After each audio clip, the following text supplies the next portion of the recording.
You are in for a journey of transition as you build this trust, as you learn to delegate, as you start to reclaim your time. But if you don't do it, what you're going to do is keep accruing monkeys on your shoulder. Hello and welcome back to this week's solo episode of The High Performance Leader. It's a wonderful opportunity to get to have these conversations with leaders all over the world where we get to dig a bit deeper on some of the things that you may or may not be doing, which are holding you back from the real impact that you want to have. And this week, we're going to be talking about exactly that, breaking that cycle from being overwhelmed to being impactful. And it's funny, we spent the last couple of years really digging in the world of burnout and what causes burnout and how that leads to impact negatively on the performance and productivity of organizations and the people that work in it. And what we found through that research was generally one of the challenges was some really overwhelmed managers in the organizational structure. They had too many things going on. They had too many plates spinning. They were involved in too many projects with too many priorities, and it was just too much. And the simplest way that we can explain burnout is when your accountability for delivery is exceeding your ability to deliver. And often what we find is that when these managers are overwhelmed, it's because their ability is being hampered by the accountability. They've got too many things going on. They've got too many expectations on their shoulders, and they don't think that there's hours in the day or time in the week to be able to put everything to bed. And that can cause some real stress and overwhelm for leaders because they start to feel like maybe I'm not good enough, or maybe there's no point to this, or maybe any difference I'm doing is just a drop in the ocean. And we want to change that. We want to help you become a more impactful leader so you can feel more satisfied and engaged in the work you're doing, but also you can engage and get better results from the team that work with and for you. So I guess the first question we need to answer is, why do leaders feel compelled to take on more tasks than they can handle? There's a great HBR article, there's a fairly old one now, which a good friend of mine, Eric Gerard, talks about all the time, and it's called Who's Got the Monkey? And it talks about the leader that whenever anybody brings a problem to them, they take that problem and they put it on their shoulder and they feed that monkey. And over time, the number of monkeys on the shoulders of this leader start to grow, and they become overwhelming. The amount of time spent feeding the monkey takes away from that person's ability to do anything else. Now, if you can imagine you being that leader, the one who's taking on all the answers to questions that your team might have, all the decisions that need to be made in the team, solving all the problems, swooping in to save the day, and depriving those people in your team from the opportunity to learn and grow as they encounter those problems. This can be pretty counterproductive to the growth and the team dynamic that you're probably wanting your team to do. Often I meet leaders who are really overwhelmed, and I hear statements like, I just wish that my team could do everything I need them to do, but I always end up doing it. Or I always have to step in and solve all the problems because there's nobody in my team who knows how to do it. Or I wish they'd just do what I ask them to do. Instead, they go off and do their own thing. And we hear phrases like this all the time. And it's because the leader is the one at the center of all of the issues and the challenges, and people get used and conditioned to bringing their problems to you to solve them for them. They get used to you being the one who answers all the questions. They get used to you being the one who is the source and font of all knowledge and expertise, the best practices. And so they don't start to learn. They don't start to develop. In fact, they stagnate. So what can we do to reclaim your time? Well, number one is priorities. And we've talked a couple of times about priorities in the last few weeks, but the model that we like to use when it comes to how do I prioritize is the PVC model. So PVC stands for purpose, value, and capacity. And it's very simple to work through this in terms of looking at, number one, what's the purpose of this and the purpose of me being involved in it? And if you can't clearly define the purpose of this being done and the purpose of you being involved versus somebody else in your team doing it, then it's a no. We don't get involved in that one. The second one is the value. What's the value that's going to be created from this and by me being involved? So again, it could be that you're clear on the purpose of it and you're clear that you should be involved, but it's not a very high value outcome. So you've got to start thinking about, do I need to be involved? And is there any value to me being involved in it? The third question then we ask ourselves is capacity.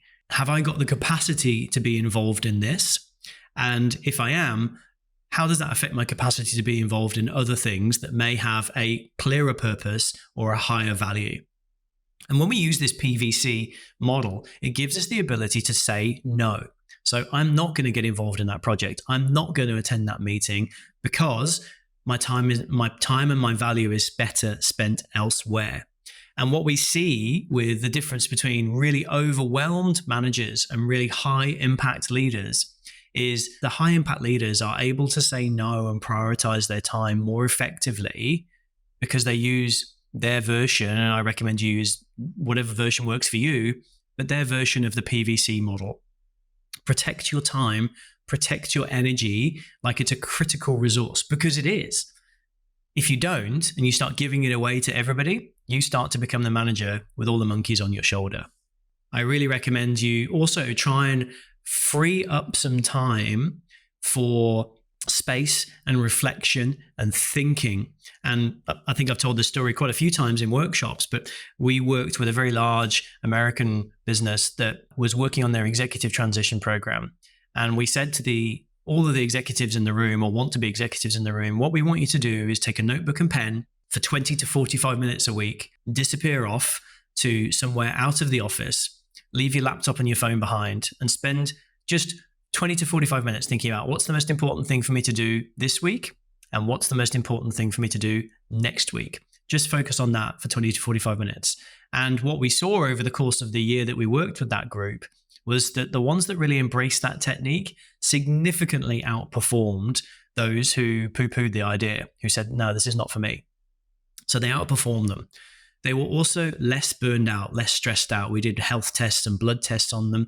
Their stress hormones were significantly statistically lower. We also saw them getting better results, better clarity, and better engagement across their teams. So by taking some time out to think and prioritize, you actually start to use your time more wisely.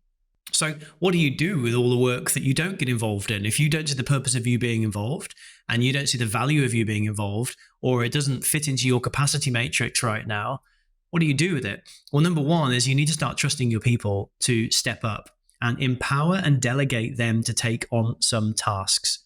Now, we use the phrase, let them graze their knees, not break their legs, which means when people are learning stuff, the best way for them to learn is to stumble a little bit, is to make some mistakes, and they learn and grow much quicker than if you're the one who's trying to protect them from everything and solve all their problems for them. As I mentioned at the start, if you're the one solving all the problems, you're the one carrying all the monkeys.